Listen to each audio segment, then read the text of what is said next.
Hey guys, WalterFootball.com video here. I'm going to talk about a 2026 NFL mock draft I just posted. Before we get into that, please hit like, subscribe, comment below, share this video. Visit the link in the description of the merch store. All that would mean a lot to us. And visit WalterFootball.com. We have tons of content, new stuff every day. Picks against the spread, fantasy football. We grade every signing, grade every trade, and all the content's free. So come check us out. So I just posted this 2026 NFL mock draft. I'm going to go through it. We have 2 rounds. I'll talk about the first round on this video. First pick, the Saints taking Arch Manning. Now, this order is loosely based on my power rankings, I should say.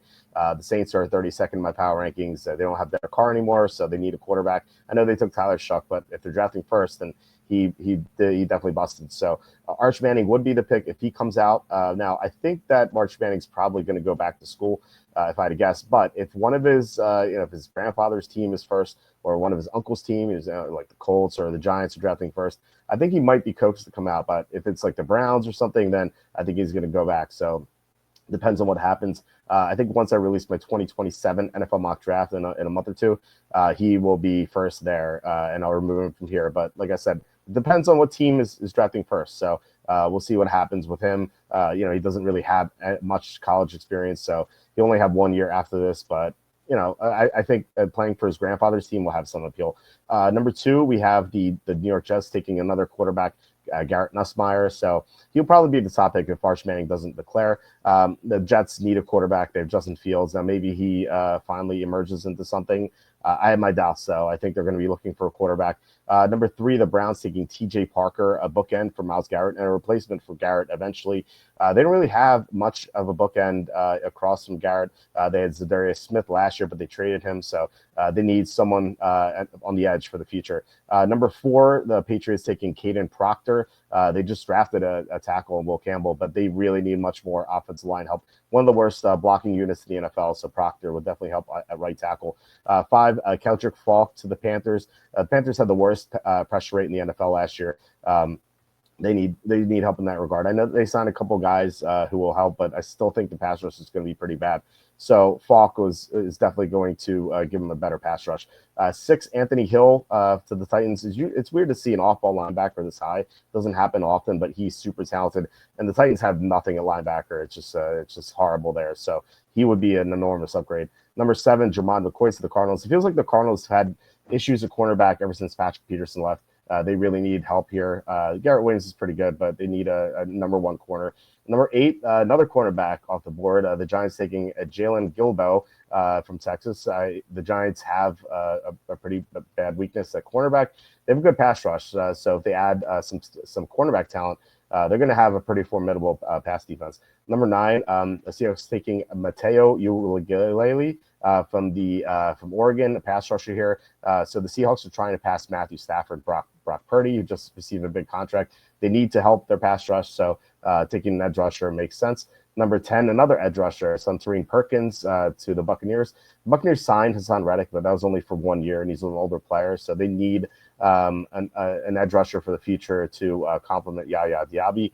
Number 11, Cowboys taking Caleb Downs. So Malik Hooker is entering his 30s. Donovan Wilson is going to be free agent, so the Cowboys could be in the market for a safety. Number 12, 49ers taking Francis Mauigoa. His brother was just drafted by the Jets, I think either 4th or 5th round. He's much more talented. He's going to be a tackle in the NFL, I think a left tackle. And the Niners, there were rumors like Kelvin Banks. He didn't fall to them. They need a long-term replacement for Trent Williams, so I think he would make sense. Number 13, Peter Woods going to the Chargers. The Chargers have one of the weaker defensive lines in the NFL, so they need a lot of help here. Number 14, another quarterback, Lenoris Sellers to the Seahawks. I like almost everyone expects Aaron Rodgers to sign at Pittsburgh, but they need a quarterback for the future. Obviously, Rodgers is not. He's going to be 42 soon. So Sellers is someone who could help the Seahawks. He's a mobile quarterback, and defensive coaches like Tomlin like those mobile quarterbacks. Number 15, Keon Sabb to the Colts. The Colts have issues at safety all around on their defense, actually, except for defensive tackles. So they need help here. And then number 16, the Raiders taking Denzel Boston. Jacoby Myers is a solid player, but he's a number 2, not a number 1. They need a number 1 receiver. So we move on to the 17th pick, the Ravens taking Damani Jackson. They signed Chidobe Awuzie, who's going to help a corner, but they need a long-term corner across from him. So I think Damani Jackson would make sense. Across from Humphrey, I should say. The Rams at 18 going Austin Barber. So they re-signed Alaric Jackson, but Rob Haven signed the right tackle is going to be a free agent after this season. So they need a replacement for him if they don't re-sign him. Number 19, the Rams with their other pick that they got from trading down in the 2025 NFL draft, taking Antonio Kite, cornerback from Alabama. They need a cornerback help. I love the Rams as a sleeper this year, but cornerback is one of their weaknesses, so they can fix that here.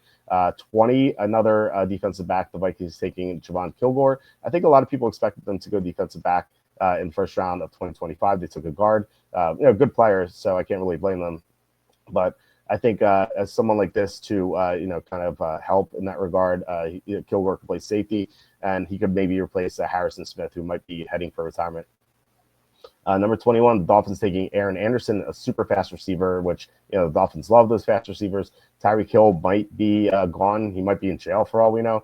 So the Dolphins need another receiver. The Dolphins need everything. Let's be real here. Browns at 22 taking Blake Miller. So they lost Jedrick Wills. They need a new left tackle. So taking Miller here would make a lot of sense. 23, Packers taking Ruben Bain. So Lucas Van Ness has been a disappointment. If he doesn't do much this year, then they could be in the market for an edge rusher in the first round. 24, the Bills taking Antonio Williams, a receiver. They don't really have much of a receiver. Khalil Shakir is solid in the slot, but they need some help on the outside. Keon Coleman's there, but if he doesn't really amount to anything this year, they could be drafting a receiver in the first round. And really, they could be drafting a receiver in the first round anyway. Number 25, we have the first running back, the only running back in this first round, Jeremiah Love going to the Broncos. They drafted R.J. Harvey in the second round, but I'm not a fan of Harvey. He's a pretty raw runner. He used to be a quarterback, so he's still learning. He's not instinctive at all. Like, he'll dance behind the line of scrimmage a lot, and also he's bad in pass protection. So I think Sean Payton might be frustrated with him by the end of the season. He could be looking to draft a running back. Number 26, the Redskins drafting Harold Perkins, an edge rusher. The Redskins are another favorite sleeper of mine. They're maybe not so much of a sleeper anymore, but when they were 22-1 before the Tunsil trade, I liked them a lot. And so the only thing they didn't do this offseason that I wish they did was add an edge rusher. So they definitely need one to get by Jalen Hurts. Number 27, DeMonte Capehart to the Bears, defensive tackle. The Bears, they added so many interior offensive linemen. They need some interior defensive linemen too. They're pretty weak there, so Capehart could help. 28, the Texans taking Ernest Green. They lost Tunsil. They have a whole right tackle unless Trent Brown stays healthy for once, which I don't see. So if Trent Brown really struggles with his health again, they could go right tackle. 29, Deion Burks, receiver to the Lions. The Lions only have Jameson Williams and Amon-Ra St. Brown, a receiver, and they did trade up for Isaac TeSlaa in the 2025 NFL draft, but I think he was like a fourth or fifth round prospect. So if they're disappointed with him, they could go receiver here. Number 30, the Bengals taking Amari Farrell, a cornerback. The Bengals could add any defensive position, and it wouldn't make sense, except for off-ball linebacker. They're really hurting all over the place on the defense. So best defensive player available makes sense for them. 31, Tyreek Sapp, edge rusher for the Chiefs. The Chiefs might be jealous of what they saw from the Eagles, pressuring Mahomes so much. So they might be motivated to add to the pass rush. And, Andy Reid loves to adjust the trenches. And then finally, the Eagles drafting Elijah Pritchett, tackle at 32. Lane Johnson's going to be retiring soon. He's getting up there in age, so they need a successor for him for the long term. So that is my 2026 NFL mock draft. I hope you guys enjoyed it. Let me know what you think in the comments. Did I miss some players? Did I put some guys too high or too low? Definitely let me know. Otherwise, please hit like, subscribe, comment below, share this video. Visit the link in the description for the merch store, and visit walterfootball.com for tons of NFL content, which is all free. So I will talk to you guys in the next video.